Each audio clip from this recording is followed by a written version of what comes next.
And now we reintroduce BYU's defensive coordinator, safeties coach, and associate head coach, now in his third season in Provo. He is Coach Jay Hill. Coach, welcome back. So good to be with you.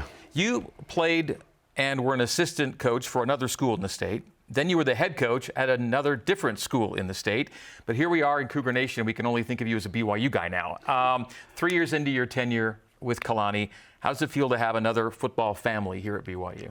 Well, we absolutely love it here. Kalani's amazing to work for, does a great job with the program. The young men that we get to coach are just special. So it's been a great experience.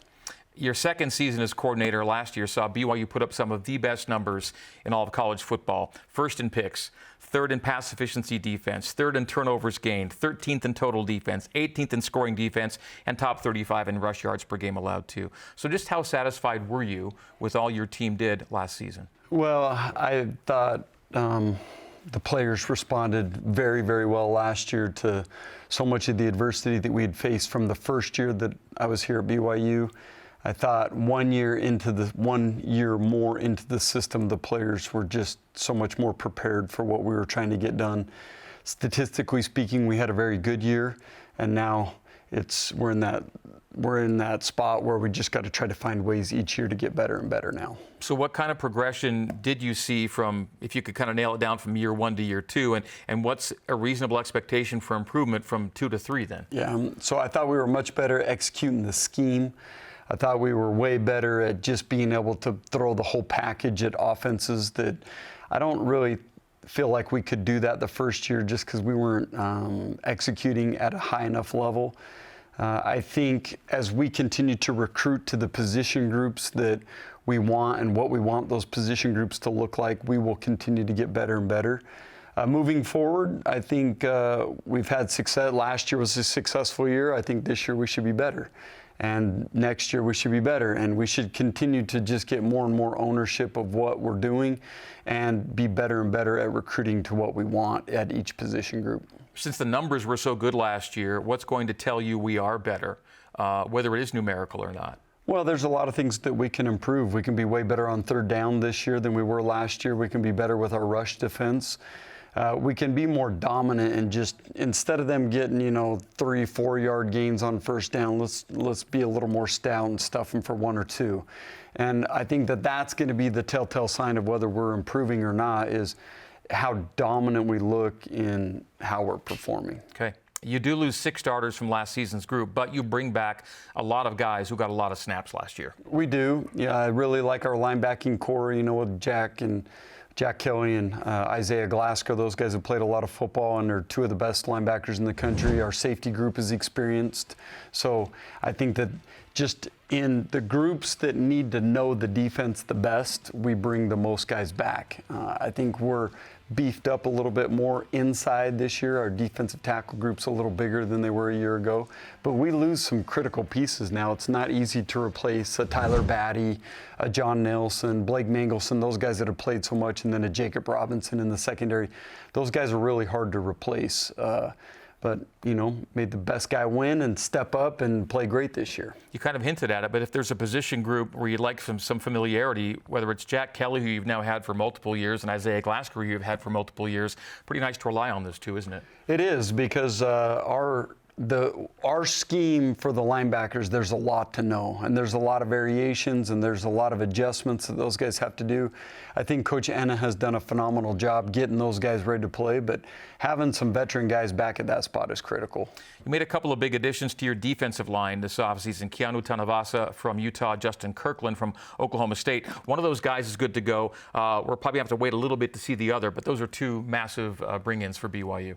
I agree. I think those guys are great players. They fit what we want to get done inside. It adds some beef that we haven't really had for the last 2 years. So I'm excited to watch those guys play. I think they've both done a good job since they've been here. We get Kirkland back here in a couple weeks, and Keanu's ready to go. He strikes a lot of people when you talk to him. I guess the words poise, maturity kind of just jump to the forefront with Keanu. How do you describe him? Oh, he's one of the best leaders I've been around ever. He knows how to rally the troops. He knows how to do things right. He knows how to be vocal. I really like just his personality, his love for the game. Those things all stand out when you get a chance to talk to them. We talked with Coach Papinga about the D-ends in the last segment. Of course, Tanuvasa, Kirkland, big names inside. We'd expect John Taumoepeau to start alongside Keanu in the meantime. But outside, who else, or rather inside, who else do you like maybe see getting playing time amongst the tackles? Well, I think JT's had just a phenomenal camp, and he's played as good as anybody in there. And so I'm excited to see how he does when the Bullets are live in a game and when he's playing many more snaps than he did last year. I think Vil Puha is going to have a great year. That's inside, that's outside. He's got the ability to do both. Bodie Schoonover has played very well.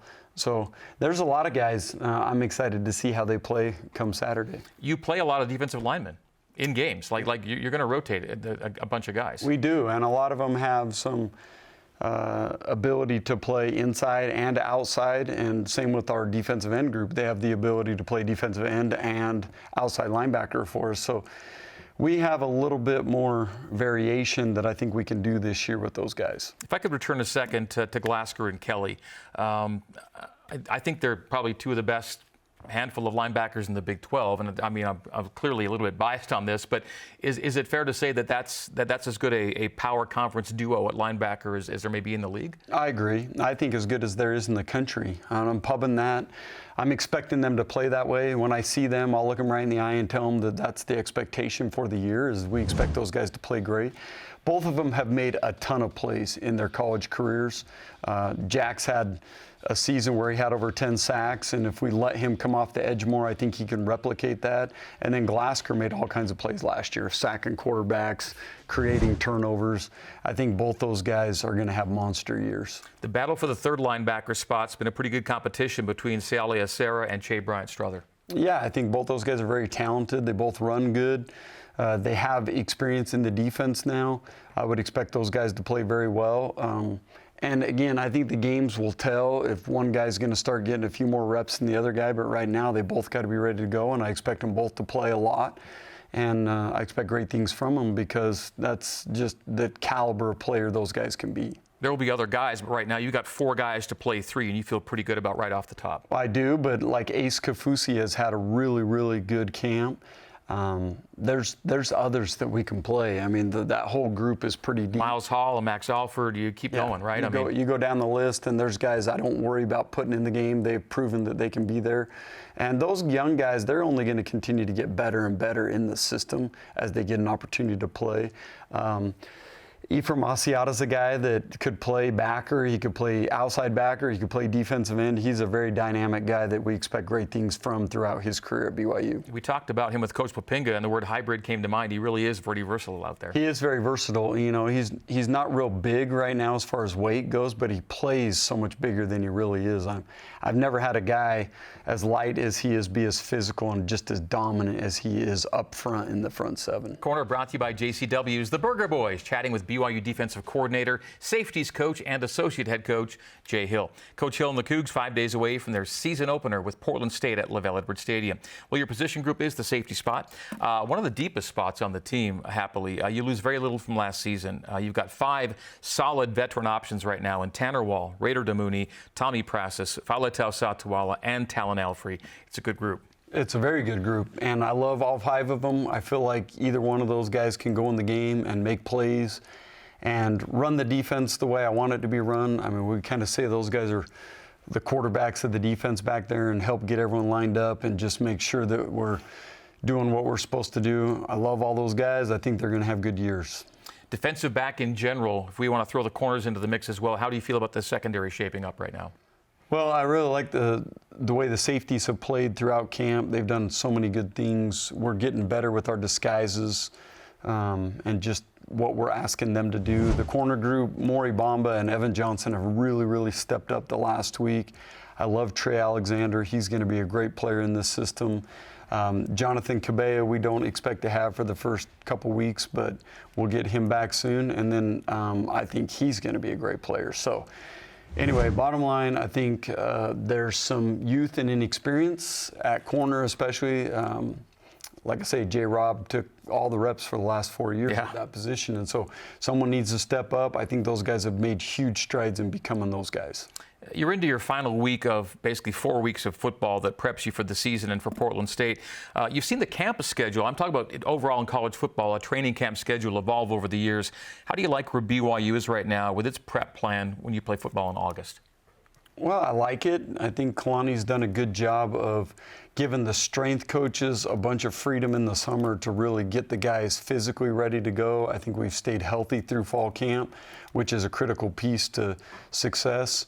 And I think preparation-wise, as long as we're getting better each week, we take game one, get better game two, get better game three, then we're going to be where we want to be. But we got to get better. We're not ready to go right now. And we will be, but we got to get better.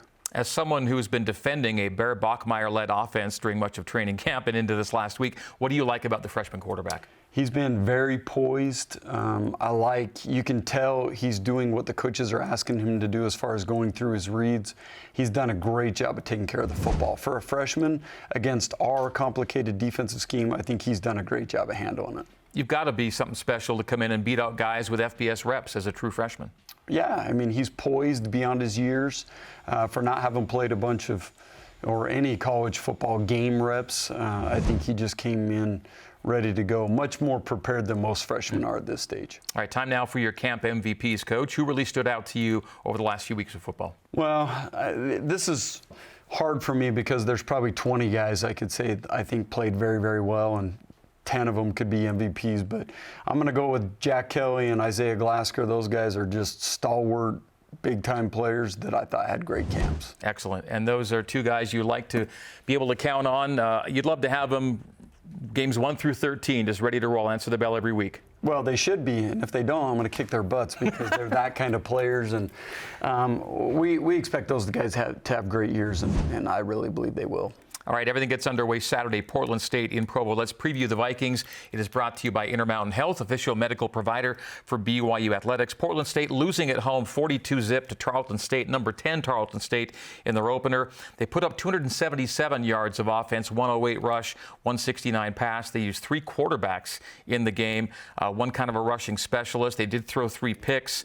Quarterback did rush for 50, the one that does run it. Not great on third down. Thoughts on what you saw from the Vikings on the weekend? Well, it's weird when you see 3 different quarterbacks that play so differently. I think they're trying to get their feel for what they really want to be for this season. There were times in that game where they actually moved the ball well, and then they stalled out and threw some interceptions in the red zone. Missed a couple of field goals as well. Missed some field goals. Just some weird things where I thought they played better than, being shut out. But we better expect a tough team coming in here. I've gone against Bruce Barnum many times, this head coach. He's a very tough guy. He does a good job of getting his team prepared. I would say they didn't play great in week 1, but the biggest improvement is week 1 to week 2, and they have that advantage on us.